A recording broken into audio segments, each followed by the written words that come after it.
सुखनगर नामक गांव में अर्जुन नाम का एक गरीब आम वाला रहता था। वो आम बेचकर अपने परिवार का पालन पोषण करता था। गरीबी के कारण उसे अपने जीवन में बहुत सारी कठिनाइयों का सामना करना पड़ता था। आम ले लो, ताजे ताजे और रसीले आम। अरे भाई, ये आम कितने रुपए किलो है? आम 80 रुपए किलो है। अरे बाप रे, इतने महंगे आम! तुम्हारे आम में कोई कीमती हीरे जड़े हुए हैं क्या, जो तुम इतने महंगे बेच रहे हो? भाई ये अभी अभी बाग से तोड़ कर आए हैं, बिल्कुल ताजा है। और वैसे भी अब तो आम के दाम भी बढ़ गए हैं। नहीं, अगर 20 रुपए किलो देना है तो दो, वरना मैं कहीं और से ले लूंगा। 20 रुपए? ये तो बहुत ही कम है भाई, इतने में नहीं हो पाएगा। ठीक है, तो तुम अपने आम अपने पास रखो, मैं तो चला। ऐसा कहकर वो आदमी वहां से चला जाता है। आज मेरा एक भी आम नहीं बिका। पूरा दिन बीतने के बाद एक ग्राहक आया और वो भी चला गया। अब मैं क्या करूं? अरे अर्जुन, क्या सोच रहे हो? नमस्ते सरपंच जी। हाँ, नमस्ते। क्या हुआ? तुम किस सोच में डूबे हुए थे? सरपंच जी के पूछने पर अर्जुन उन्हें सब कुछ बता देता है। इसके आम तो वाकई बहुत ही अच्छे हैं और ताज़ा हैं। वो आदमी बेवकूफ़ था। ऐसा करता हूँ, कम पैसों में मैं ही इसके आम खरीद लेता हूँ। ये सब सोचकर सरपंच जी बोलते हैं, ऐसा करो अर्जुन, तुम मुझे ये आम 30 रुपए किलो के हिसाब से 7 किलो दे दो। ठीक है सरपंच जी, मैं अभी दे देता हूँ। ऐसा कहकर अर्जुन मन में सोचता है, चलो, कम से कम सरपंच जी ने मुझसे बहुत ज्यादा तो पैसे कम नहीं करवाए। अब जो भी पैसे मिलेंगे मैं उन पैसों से घर की जरूरत का सामान ले लूंगा, क्योंकि खाली हाथ भी तो मैं घर नहीं जा सकता। बेवकूफ़ आदमी, इन लोगों से प्यार के 2 मीठे बोल क्या बोल दो। ये लोग अपना सब कुछ न्योछावर कर देते हैं। फिर सरपंच जी आम लेकर वहां से चले जाते हैं और अर्जुन भी अपना सामान समेटकर अपने घर की ओर निकल जाता है। अजी सुनते हो, अच्छा किया जो आप जल्दी आ गए। क्या हुआ काजल, तुम इतनी परेशान क्यों हो रही हो? माँ की तबीयत बहुत खराब हो गई है, उन्हें बहुत तेज बुखार है। काजल, तुम ये क्या कह रही हो? रुको, मैं अभी हकीम शंभू को लेकर आता हूँ। फिर अर्जुन हकीम शंभू जी के पास चला जाता है। तभी रास्ते में बहुत तेज बारिश होने लगती है, लेकिन तब भी अर्जुन अपनी माँ को बचाने के लिए जैसे तैसे करके हकीम शंभू के पास पहुँच जाता है और उन्हें सारी बात बता देता है और हकीम शंभू को अपने घर ले आता है। अर्जुन, तुम्हारी माँ को बहुत तेज बुखार है। ये सिर्फ एक दवा से ही ठीक हो पाएगी, मगर वह दवा बहुत महंगी है। उसमें जिन जड़ी बूटियों का प्रयोग किया गया है वह आसानी से नहीं मिलती। हकीम शंभू, आप पैसों की चिंता मत कीजिए, बस आप मेरी माँ को ठीक कर दीजिए। फिर हकीम शंभू माँ को दवाई दे देते हैं और अपने घर चले जाते हैं। सुनते हो जी, आपके पास इतने सारे पैसे कहाँ से आए? आज सरपंच जी ने मुझसे काफी ज्यादा आम खरीद लिए थे, ये पैसे वहीं से आए थे। इसका मतलब सारे पैसे माँ की दवाइयों पर लग गए। हाँ काजल, अब मेरे पास कुछ भी नहीं है। फिर ऐसे ही कुछ दिन बीत जाते हैं और अर्जुन की माँ ठीक हो जाती है और उधर अर्जुन के आम की बिक्री दिन ब दिन कम होती जा रही थी। वो रोजाना केवल 35 या 45 रुपए ही कमा पाता था। तो फिर एक दिन काजल बोलती है, अजी सुनते हो, आज तो घर में कुछ भी खाने को नहीं है। तुम चिंता मत करो काजल, मैं कुछ इंतजाम करता हूँ। बस भगवान आज अपनी कृपा दें और मेरे सारे आम बिक जाएं। ठीक है काजल, मैं आम बेचने चलता हूँ। इतना कहकर अर्जुन अपनी आम की टोकरी लेकर गांव में चला जाता है। आम ले लो, ताजा और रसीला आम। इस तरह अर्जुन पूरे गांव में आम बेचता है, लेकिन शाम होने तक उसका एक भी आम नहीं बिकता। तो वह थक हार कर एक पेड़ के नीचे बैठ जाता है और मन में सोचने लगता है, सुबह से शाम हो गई, लेकिन अभी तक मेरा एक भी आम नहीं बिका। अब तो ये आम भी सड़ने लगे हैं। अब मैं क्या करूं? हे ईश्वर, मेरे जीवन की कठिनाइयां कब खत्म होंगी? अर्जुन ये सोच ही रहा था कि तभी वहां से एक बाबा त्रिलोकीनाथ गुजरते हैं। भिक्षाम देही, तुम एक दोगे, ईश्वर तुम्हें 1000 देंगे। प्रणाम बाबा त्रिलोकीनाथ। त्रिलोकीनाथ, क्या आपको कुछ चाहिए? हाँ पुत्र, मैं एक भिक्षुक हूँ और यहाँ लोगों से भिक्षा मांग रहा हूँ। कैसी भिक्षा बाबा त्रिलोकीनाथ? पुत्र, मैं अपने शिष्यों के लिए भोजन इकट्ठा कर रहा हूँ, इसीलिए गांव-गांव लोगों से भिक्षा मांग रहा हूँ। पुत्र, अगर तुम चाहो तो अपनी खुशी से तुम भी कुछ थोड़ी सी भिक्षा दे सकते हो। क्षमा चाहता हूं बाबा त्रिलोकीनाथ, अभी मेरे पास आपको देने के लिए 10 रुपए भी नहीं है, और ना ही मेरे घर में आटा या कोई अनाज है जो मैं आपको दे सकूं, और ना ही मैंने आज सुबह से कुछ कमाया है। मेरे पास आपको देने के लिए कुछ भी नहीं है। पुत्र, क्या तुम मुझे ये आम दे सकते हो? बाबा की ये बात सुनकर अर्जुन अपने मन में सोचने लगा। ये आम तो मैं बाबा त्रिलोकीनाथ को दे ही सकता हूं। वैसे भी शाम हो गई है और इनके बिकने की उम्मीद भी नहीं है। वैसे भी ये खराब हो जाएंगे। इससे अच्छा है कि किसी के पेट में चले जाएं तो ज्यादा अच्छा होगा। जी बाबा त्रिलोकीनाथ, आप ये आम ले जाइए। अर्जुन की बात मानकर बाबा त्रिलोकीनाथ टोकरी से थोड़े से आम उठा लेते हैं। ये क्या बाबा त्रिलोकीनाथ, आप इतने कम आम क्यों लेकर जा रहे हैं? आप सारे आम ले जाइए। पुत्र, अगर मैंने तुम्हारे सारे आम ले लिए तो तुम क्या बेचोगे?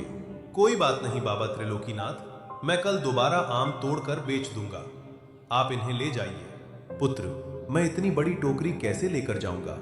बाबा त्रिलोकीनाथ, आप मुझे बताइए, आपको कहां जाना है? मैं इन्हें वहीं पहुंचा देता हूं। ठीक है पुत्र, चलो तुम मेरे साथ। इतना कहकर बाबा त्रिलोकीनाथ अर्जुन को लेकर जंगल की ओर चले जाते हैं।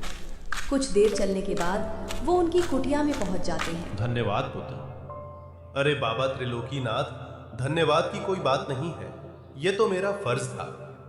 मेरा आशीर्वाद तुम्हारे साथ है, तुम सदैव खुश रहो। अगर आप बुरा ना माने तो मैं आपसे एक बात पूछ सकता हूं?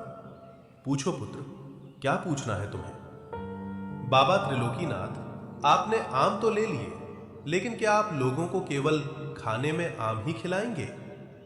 नहीं पुत्र, दरअसल मैंने सब्जी और अनाज तो पहले से ही जमा किया हुआ था, और फिर मैं आम की ही तलाश में निकला था। बाबा त्रिलोकीनाथ, ये तो बहुत ही अच्छा हुआ, मेरे आम आपके काम आ जाएंगे। ठीक है बाबा, अब मैं चलता हूं। पुत्र रुको, मैं तुम्हें कुछ देना चाहता हूं। ये लो, इसका नाम चंचल है। आज से ये चिड़िया तुम्हारी हुई। चिड़िया? पर मैं इसे कैसे ले सकता हूं?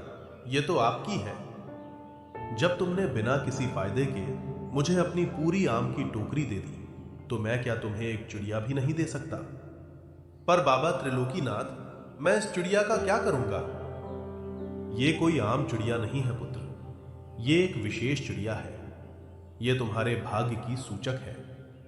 जब तक ये तुम्हारे साथ रहेगी, तब तक तुम्हारा भाग्य चमकता रहेगा।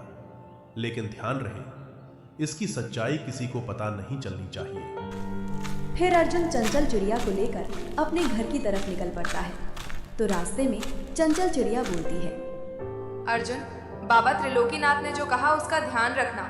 ये बात किसी को पता मत लगने देना कि मैं एक विशेष चिड़िया हूँ। ठीक है दोस्त, मैं वादा करता हूँ, मैं ये सच कभी किसी को नहीं बताऊंगा। इतना कहकर अर्जुन चंचल चिड़िया को अपने घर ले जाता है। अजी, आप इस चिड़िया को कहाँ से लेकर आए हो? मेरा ये चिड़िया अब से हमारे साथ ही रहेगी। आप इस चिड़िया को घर क्यों लेकर आए हो? पहले ही हमारे खाने के लाले पड़े हुए हैं। एक वक्त की रोटी भी मुश्किल से नसीब हो पाती है, ऊपर से आप इस चिड़िया को ले आए। कैसी बात कर रही हो काजल? भला ये छोटी सी चिड़िया कितना खा लेगी? और रही बात खाने की, तो जो हम खाएंगे वही इसे भी खिला देंगे। अर्जुन और काजल बातें कर ही रहे थे कि तभी उन्हें आवाज आती है। अरे अर्जुन, क्या घर पर हो? जरा बाहर तो आओ। अरे रमेश भाई, आप यहाँ? हाँ अर्जुन, वो क्या है ना, आज मेरे बेटे का जन्मदिन था। बहुत सारे पकवान बच गए। मैंने सोचा गांव में बांट दूं, इसीलिए मैं तुम्हें भी देने चला आया। ये लो। बहुत बहुत शुक्रिया भाई आपका।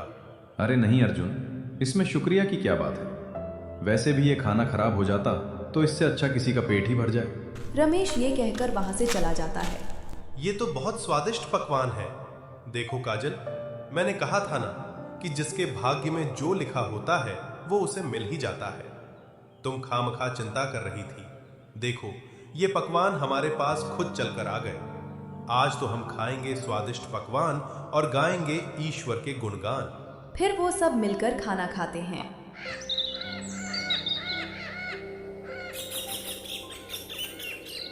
काजल, तो मैं आम बेचने बाजार जा रहा हूं। तुम घर का और माँ का ख्याल रखना। तो क्या आप इस चंचल चिड़िया को भी अपने साथ लेकर जाएंगे? क्यों, क्या हुआ? मैं इस चिड़िया को अपने साथ लेकर नहीं जा सकता क्या? कुछ नहीं, मैं तो बस ऐसे ही पूछ रही थी। अर्जुन काजल की बात सुनकर आम बेचने चला जाता है। आम ले लो, ताजे ताजे और रसीले आम। अर्जुन, तुम्हारे आम तो बहुत अच्छे दिख रहे हैं, क्या भाव दे रहे हो? भाई आम 50 रुपए किलो है। अच्छा, एक काम करो, मुझे 7 किलो आम दे दो। वो आदमी बिना पैसे कम कराए अर्जुन के सारे आम खरीद कर चला जाता है। वो देखते ही देखते अर्जुन के सारे आम बिक जाते हैं। अरे वाह, आज तो मेरे सारे आम अच्छे दामों में बिक गए। अब मैं इन पैसों से माँ और काजल के लिए अच्छे कपड़े और पकवान लेकर जाऊंगा। फिर अर्जुन सब सामान लेकर अपने घर चला जाता है। अजी, ये सब क्या है? आज मेरी कमाई बहुत ही अच्छी हुई है, इसीलिए मैं तुम दोनों के लिए कपड़े और पकवान लेकर आया हूँ। और फिर इसी तरह दिन गुजरते हैं। दिन प्रतिदिन अर्जुन की कमाई बढ़ती जाती है। फिर एक दिन उनके घर एक दीपक नाम का एक व्यक्ति आता है। ये लो अर्जुन भाई, तुम्हारे पैसे जो तुमने मुझे 5 महीने पहले दिए थे, मैं वापस करने आया हूँ। शुक्रिया करण भाई। अरे शुक्रिया तो मुझे तुम्हारा करना चाहिए अर्जुन।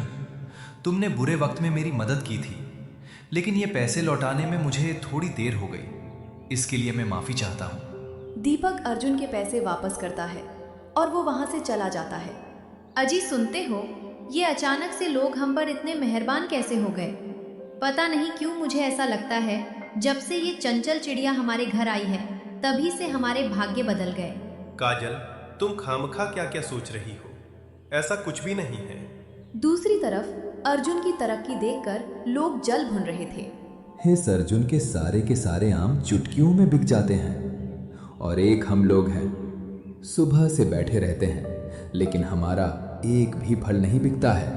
अरे हाँ भाई, तुम बिल्कुल सही कह रहे हो।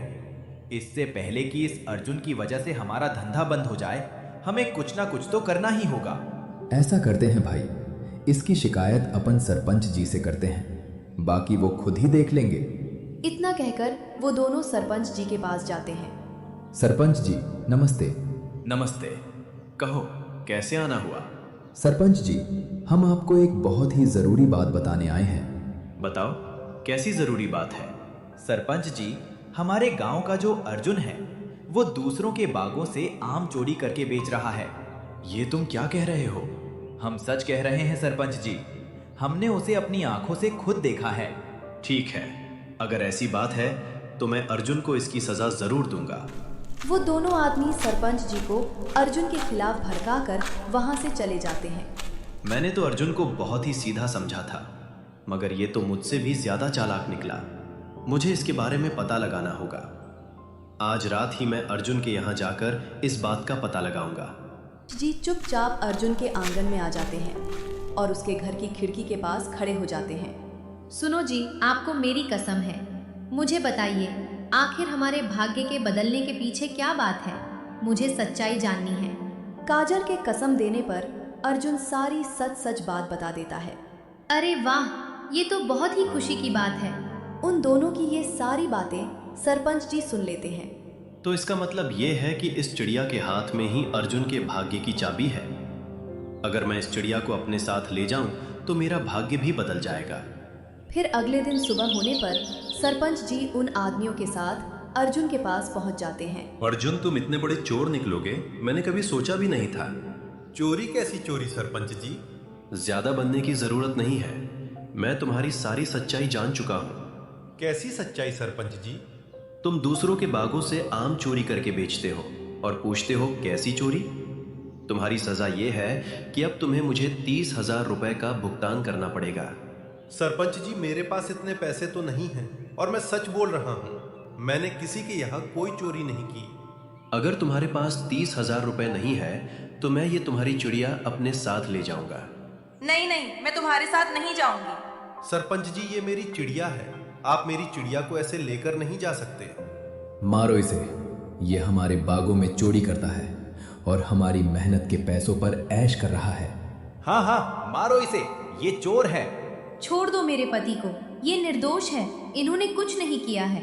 काजल राखी ऐसी बातें सुनकर सरपंच जी अर्जुन को छोड़ देते हैं और अपने मन में सोचते हैं, बेवकूफ इंसान, अब मैं इसकी चिड़िया से अपने भाग्य को बदल लूंगा। फिर ऐसे ही कुछ दिन बीत जाते हैं।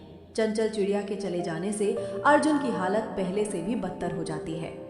सुनिए जी, हमारे पास तो अब खाने के लिए कुछ भी नहीं है। अब तो हमारी पहले की तरह आम बिकना भी बंद हो गई है। ईश्वर पर भरोसा रखो काजल, वो कोई ना कोई रास्ता जरूर निकालेंगे।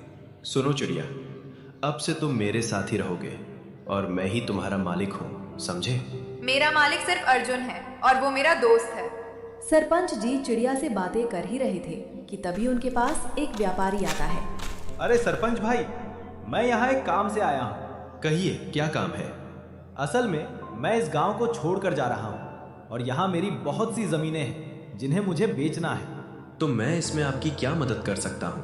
यही कि अगर आप मेरी सारी जमीनें खरीद लें तो बहुत अच्छा होगा, क्योंकि आपके सिवाय इस गांव में मेरी इतनी सारी जमीनें कोई नहीं खरीद सकता। फिर सरपंच जी उस व्यापारी की जमीनों को कम कीमत पर खरीद लेते हैं और कुछ दिनों में उन जमीनों को 2 गुनी कीमत में बेच देते हैं। अरे वाह, ये चिड़िया तो वाकई किस्मत की चाबी है। मुझे इसे सबसे छुपा कर रखना होगा, वरना इसे कोई भी लेकर जा सकता है। फिर ऐसे ही कुछ दिन बीत जाते हैं तो एक दिन सरपंच जी से पिंजरे का गेट खुला ही रह जाता है और चिड़िया मौका पाते ही वहां से उड़ जाती है। जब थोड़ी देर बाद वो सरपंच जी आते हैं तो पिंजरे को खाली देखकर वो हैरान हो जाते हैं। अरे ये क्या, वो चिड़िया कहाँ चली गई? अभी सरपंच जी उस चिड़िया को ढूंढ ही रहे थे कि तभी वही व्यापारी वहां आता है। सरपंच जी, आपने चालाकी से मेरी सारी जमीनों को कम कीमत पर हड़प लिया। मैं आपको नहीं छोड़ूंगा। मैं आपकी सारी सच्चाई गांव वालों को बताऊंगा। नहीं, ऐसा मत करो, मैं बर्बाद हो जाऊंगा। मैं तुम्हें तुम्हारे सारे पैसे देने के लिए तैयार हूं। इतना कहकर सरपंच जी उस व्यापारी के पूरे पैसे उसे दे देते हैं। पैसे लेकर व्यापारी वहां से चला जाता है। मैंने अर्जुन की चिड़िया छीनकर उसके साथ बहुत बुरा किया। शायद मुझे आज उसी पाप की सजा मिली है। अजी, आप कहाँ जा रहे हैं? मैं जंगल की तरफ जा रहा हूँ काजल, बस थोड़ी देर में आता हूँ। इतना कहकर अर्जुन जंगल की ओर निकल जाता है। प्रणाम बाबा त्रिलोकीनाथ। आयुष्मान भव पुते। बाबा त्रिलोकीनाथ, मैं यहाँ आपको कुछ बताने आया हूँ। मैं जानता हूँ पुत्र, तुम्हारे साथ क्या हुआ है, मगर कैसे बाबा? मैंने बताया है अर्जुन। तुम यहाँ, तुम्हें तो सरपंच जी ले गया था ना? हाँ दोस्त, मगर मैं उसके पास से भाग आई। चंचल चिड़िया अर्जुन को सारी बात बता देती है। अर्जुन, मैंने तुम्हें इसीलिए मना किया था कि इस विशेष चिड़िया के बारे में तुम किसी को पता मत चलने देना, वरना सभी इस चिड़िया के पीछे पड़ जाएंगे। क्षमा कीजिए बाबा त्रिलोकीनाथ, मुझसे गलती हो गई। मुझे मजबूरी में काजल को चंचल चिड़िया के बारे में बताना पड़ा था। कोई बात नहीं पुत्र, गलती इंसान से ही होती है। ये चिड़िया मैं तुम्हें वापस करना चाहता हूँ और आशा करता हूँ कि तुम दोबारा कोई गलती नहीं करोगे। धन्यवाद बाबा त्रिलोकीनाथ, मैं वादा करता हूँ कि मैं दोबारा ऐसी कोई गलती नहीं करूँगा। चंचल चिड़िया को पाकर अर्जुन का भाग्य दोबारा चमक जाता है और वो दिन प्रतिदिन अमीर होता जाता।